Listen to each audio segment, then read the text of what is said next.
En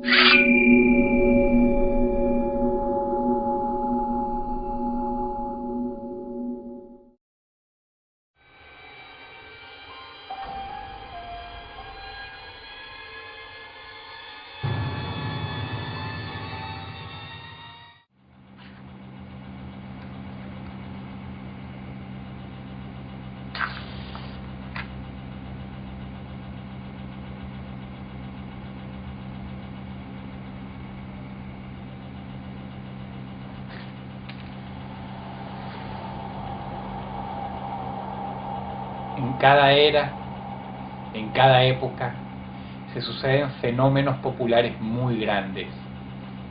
Ha pasado en la música, ha pasado en las películas e incluso, ¿por qué no?, ha pasado también en la animación.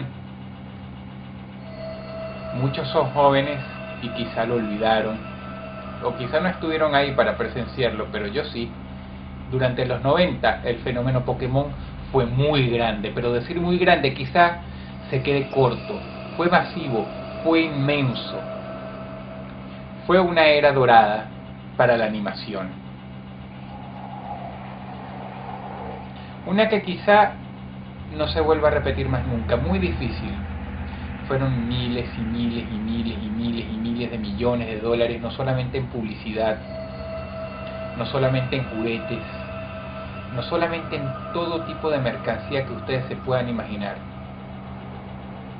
Llegó más allá. Y fue durante esta era, en los años 90, en que otro fenómeno, otro boom de gran envergadura se estaba dando. Los videojuegos estaban, pues, empezando a masificarse de tal manera que inclusive se creía, tal como esa profecía se cumplió más de 10 años después, de que podían llegar a superar a las películas en cuanto a ganancias anuales. Todo fue suficiente como para que no pareciera menos que una idea fenomenal sacar un videojuego de Pokémon. La idea se cristalizó en el año 1996, en el mes de febrero. Pokémon Red and Green, rojo y verde, vio la luz para la consola Game Boy. Pokémon Red and Green no fue sino el primero de muchas versiones que después lanzaron al mercado, pero es ahí, en ese génesis, en esa primera versión, donde hay una historia muy interesante que contar y que sucedió en verdad. Pasó en Japón.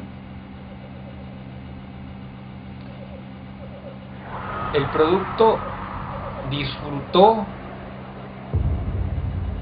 de ventas ante un público de todas las edades, pero lo que nos ocupa sucedió entre chicos de 7 a 12 años. Hubo algunos que quizá tenían menos o quizá tenían solo un poco más, pero la inmensa mayoría eran chicos de las edades comprendidas entre 7 y 12. Se dio la friolera de 104 casos de suicidio antes de que llegara el año 1997.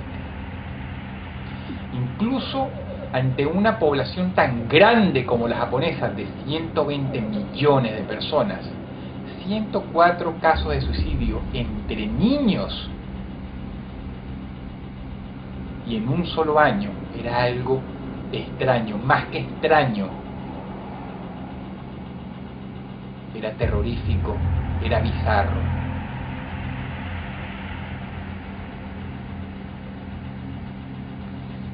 Los casos de suicidio para los detectives son los más odiosos que existen porque son difíciles de desentrañar, tiene que haber mucha voluntad, ya que un suicidio es un suicidio. ¿Qué hay que investigar?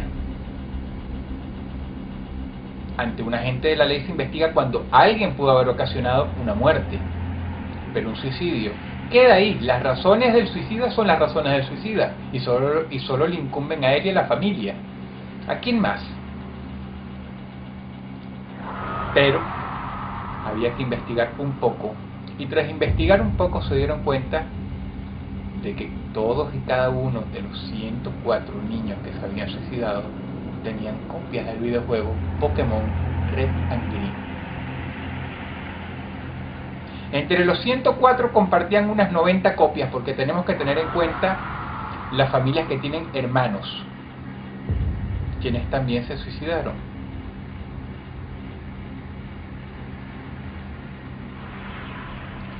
Era una extraña coincidencia, pero nada conclusivo. Sí, tenían Pokémon Red and Green y también muchos otros videojuegos.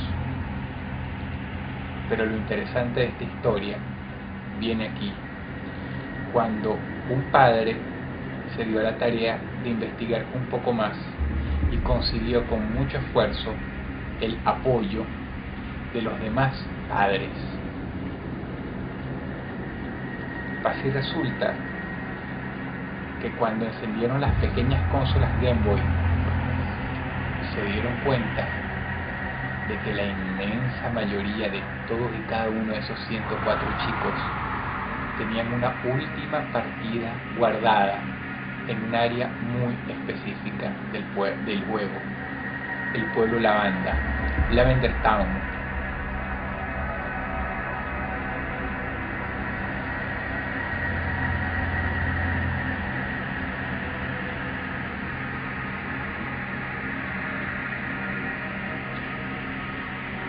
A partir de ahí, la investigación se estancó. Sin embargo, muchos de los padres, que vieron con justa razón estas terribles coincidencias, estuvieron de acuerdo en decir algo. La música que sonaba cuando tú entrabas a este pueblo Lavanda era extremadamente tétrica, y no solamente tétrica, sino que además dañaba un poco los oídos. Tenía picos muy agudos. Muchos ingenieros en sonido dicen que tras colocar la canción en el programa tenía picos extraños. Los picos hacían formas extrañas, pero esto ya es irse mucho al lado sobrenatural. Una vez más, no hay nada conclusivo. Y al final, de cara a los padres, que no podían quejarse porque incluso siendo tantos como 104 chicos muertos, ellos parecían los locos, ellos tenían las de perder. Este aspecto de la música fue el tópico menos relevante de esta terrible anécdota. Sin embargo, lo increíble viene aquí. Más tarde, cuando exportaron el juego en copias que se llamaban rojo y azul, y más tarde a secas azul, Nintendo no cambió absolutamente ningún detalle, salvo una cosa: la música del pueblo Lavanda. Es el único cambio que hicieron.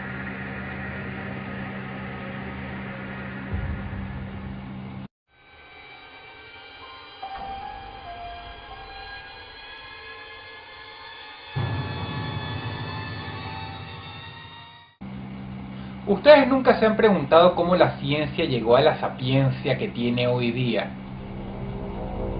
Muchas personas liberales dicen que no se debe maltratar bajo ningún motivo, razón ni circunstancia a los animales, pero pasa y resulta que muchos de los avances médicos que nosotros disfrutamos, muchas de las curas inventadas hoy día, muchos de esos remedios que nos sacan las patas del barro para curarnos de esas terribles enfermedades, se descubrieron practicando en animales que sufrieron muchísimo.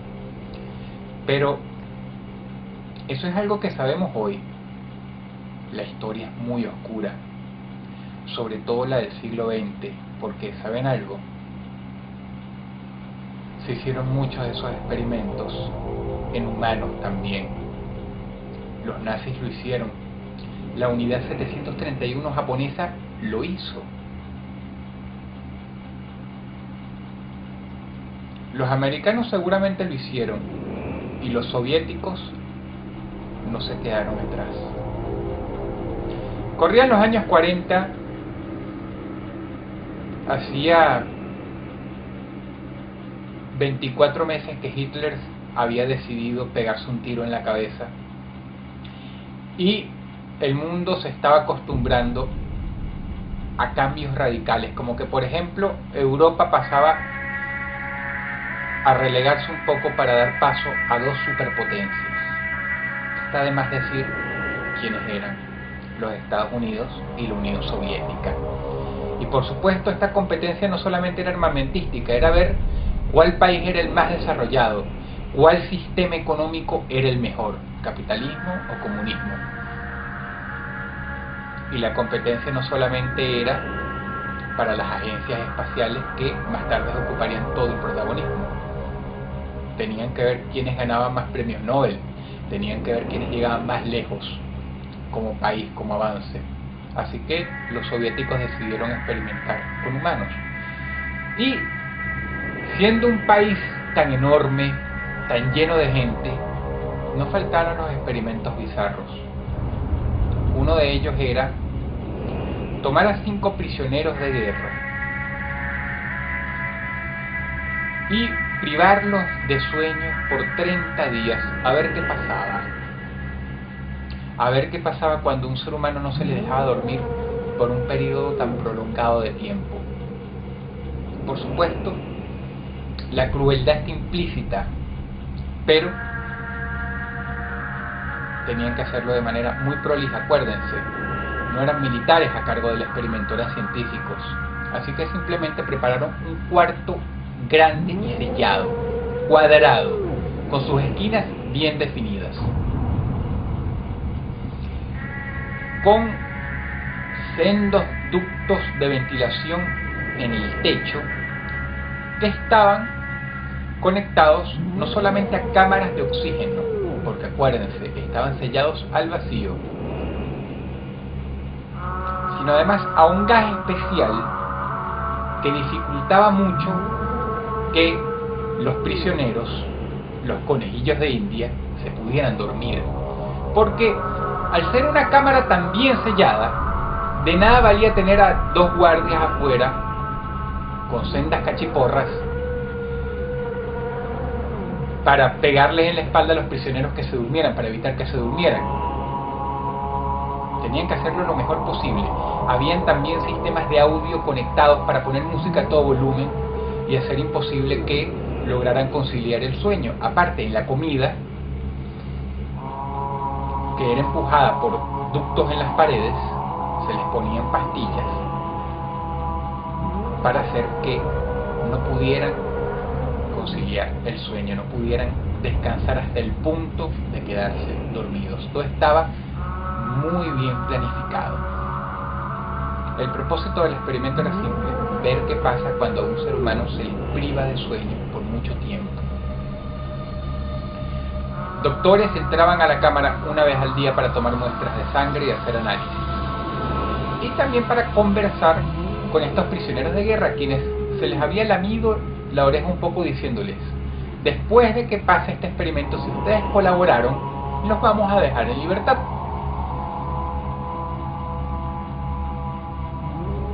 Entre eso y pasarse preso toda una vida, esos prisioneros de guerra seguramente habían aceptado de buena gana. Así que el experimento comenzó. Los primeros 2 días todo normal, comieron su comida, aceptaron de buena gana la música muy suave que se les ponía porque no estaban intentando dormir. Se les entretenía de muchas maneras, entre ellos libros, aunque no estaban muy apegados a esa idea porque la lectura hace dormir, pero no había circuito de televisión. Eran los años 40, acuérdense, no les podían poner un televisor adentro y ciertamente no les podían poner cámaras adentro, así que los científicos simplemente se tenían que conformar por ver por las ventanas qué estaba pasando adentro. Pero todo era muy jovial, todo era normal, no pasaba nada salvo que estaban empezando a acuñar cierto cansancio, pero era normal, eran 48 horas sin dormir. Sin embargo, Las cosas extrañas comenzaron a pasar a partir del quinto día. Se grababa las conversaciones que los 5 prisioneros tenían. Y los doctores no podían hacer otra cosa más que notar que sus tópicos, sus temas, se volvían cada vez más oscuros. Mostraban cada vez conductas más deprimentes. Tendían a hablar de cosas malas. Tendían a recordar momentos desagradables en sus vidas. Todo ese brillante futuro, todo ese que harían después que se les diera la libertad, fue reemplazado por temas deprimentes.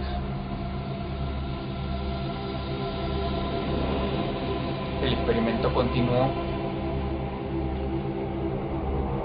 Tuvieron que forcejear a uno de los individuos que se echó al suelo a dormir. Acuérdense, no había camas en esta recámara. Se trató de dormir por las malas. Los científicos no quisieron castigar a las otras personas, a las otras 4 personas que estaban colaborando, así que entraron 2 guardias y los trataron de despertar a la fuerza. Esta persona llevaba un tiempo tratando de dormirse, porque acuérdense, no respiraban aire puro, respiraban un gas especial.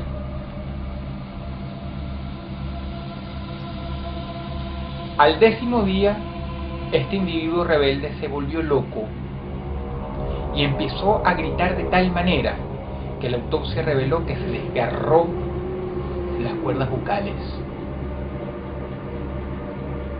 Murió de un infarto.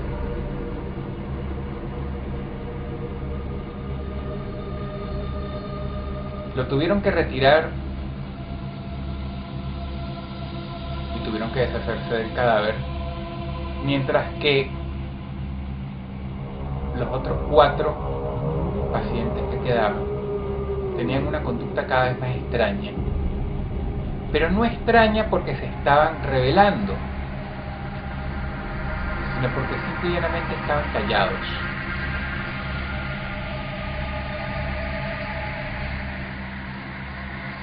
Alrededor del 15º día tenían un aspecto muy deprimente, estaban pálidos, las ojeras eran enormes, se les veía muy mal de salud a pesar de que la alimentación era muy buena.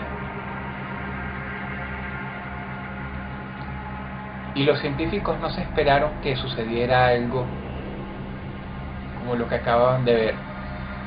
Tomaron las hojas de los libros que tenían, les pusieron heces fecales encima y las colocaron sobre las ventanas que les permitían a los doctores ver hacia adentro. Esto era un acto de rebeldía, obviamente.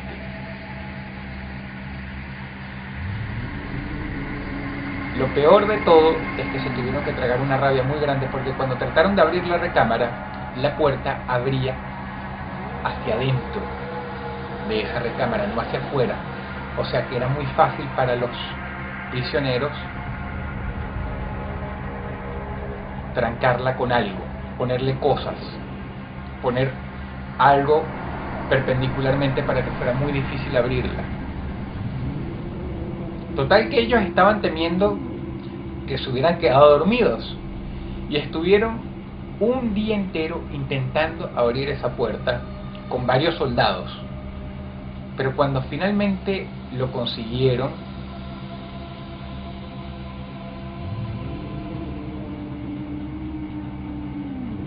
se encontraron con la sorpresa de que los conejillos de India, estos 4 hombres que quedaban, se las habían apañado para arrancarse pedazos de piel a sí mismos y comérselos. Y también estaban bebiendo de su propia sangre. Y no solamente eso, sino que no se habían agredido a sí mismos. Todo eso se lo habían hecho por cuenta propia.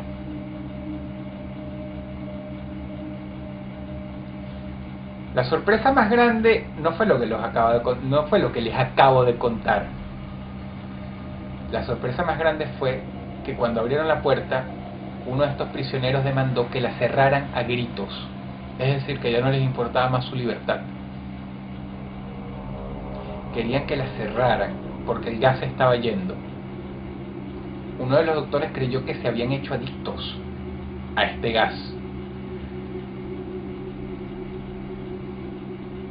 Y lo que era peor, forcejeaban terriblemente con los soldados, cosa que era extraordinaria porque eran hombres que llevaban muchos días sin dormir y les estaban dando una excelente batalla.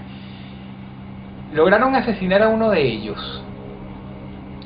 Uno de los pacientes le mordió el cuello y le arrancó un pedazo muy profundo. Y después, inmerso en la locura absoluta, logró meterle los dedos en la herida y lo ensanchó todo lo que pudo. A uno de ellos lo mataron a golpes.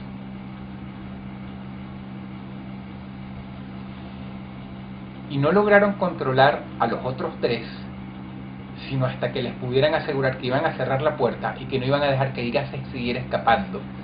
De hecho, los otros tres estaban contra una pared en posición fetal, pero no porque los guardias y los soldados los asustaran, no, todo lo contrario, sino porque estaban tratando de respirar lo más posible el gas.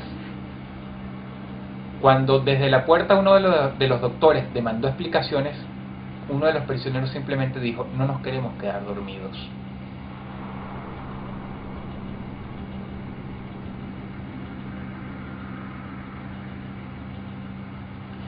Cerraron la puerta bajo la promesa de que no iban a intentar trancarla desde adentro y no sabían qué hacer. Habían limpiado las ventanas y los hombres no se quedaban dormidos, pero estaban cada vez más demacrados, más cerca de la muerte y tenían conductas extrañas. Seguían con eso de comerse a sí mismos, de arrancarse pedazos de piel con las uñas largas que no se habían cortado en mucho tiempo, y se alimentaban de sí mismos, se pasaban los dedos por la sangre y se los llevaban a los labios. Obviamente se habían vuelto completamente locos, pero era una cuestión tan bizarra que muchos soldados que estuvieron ahí no quisieron volver a entrar para acabar ya con el experimento. Así que una vez más abrieron la puerta y fue una lucha campal con los tres que quedaban, hasta el punto que los tuvieron que matar. Otro soldado resultó gravemente herido cuando le sacaron un ojo, y eso que esta vez habían venido muy bien preparados. Cuando el último hombre en pie, con los ojos enrojecidos, apoyado contra una pared, y todo el mentón, el pecho y la bata blanca manchada de sangre, y partes de sus brazos al rojo vivo, sin piel, que se había arrancado las uñas a mordiscos para comérselas, estaba ya al borde de la muerte. Uno de los científicos estaba tan impresionado, tan aterrado, tan asustado, que no pudo hacer otra cosa más que preguntarle: ¿qué eres? ¿Qué carajo eres tú? Las últimas palabras del hombre moribundo fueron, junto con una sonrisa: ¿tan rápido nos has olvidado? Yo soy la locura, aquello de lo que tú quieres escapar con toda tu alma, aquello a lo que temes a la oscuridad. Yo soy la pena absoluta, la demencia más grande. Yo soy la locura libre, aquello que tú temes pero que está implícito en ti y en cualquier ser humano. Yo soy la locura, repitió.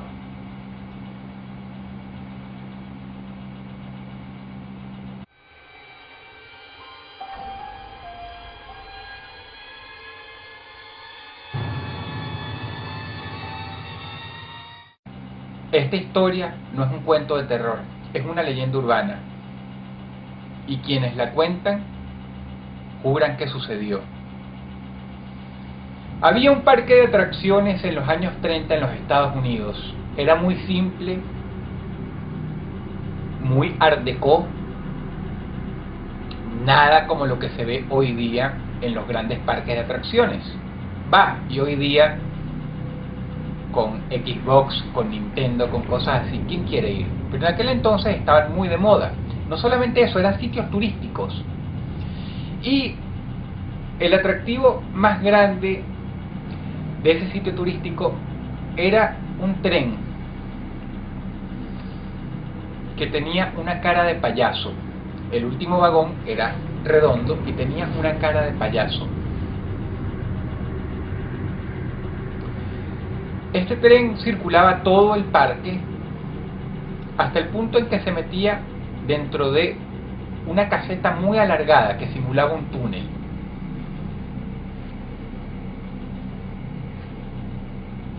No pasó mucho tiempo sin que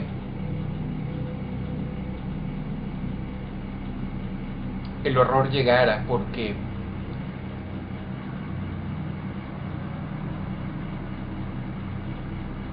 cuando los casos de niños desaparecidos aumentaban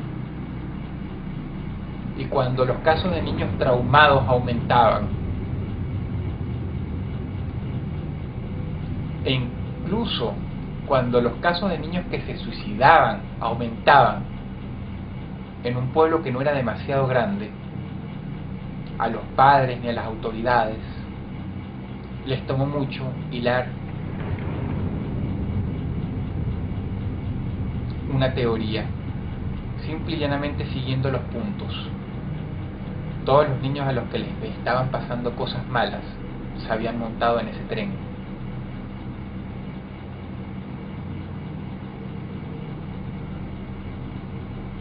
Al poco rato incluso hubo niños desaparecidos, y nuevamente cuando interrogaban a los padres la historia era la misma: se habían montado en el tren con cara de payaso. Algunos decían que cuando el tren salía por esa casa alargada, que era una simulación de túnel,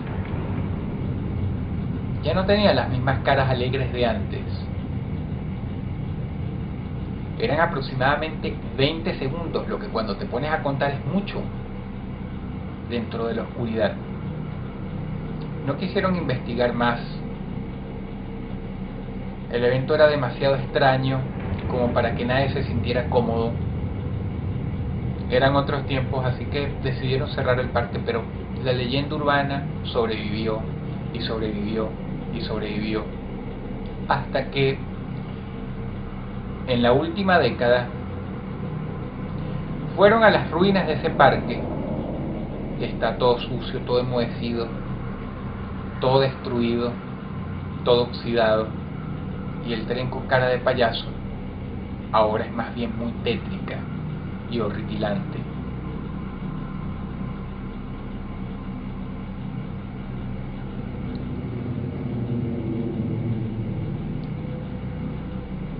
Haciendo un documental sobre ese parque,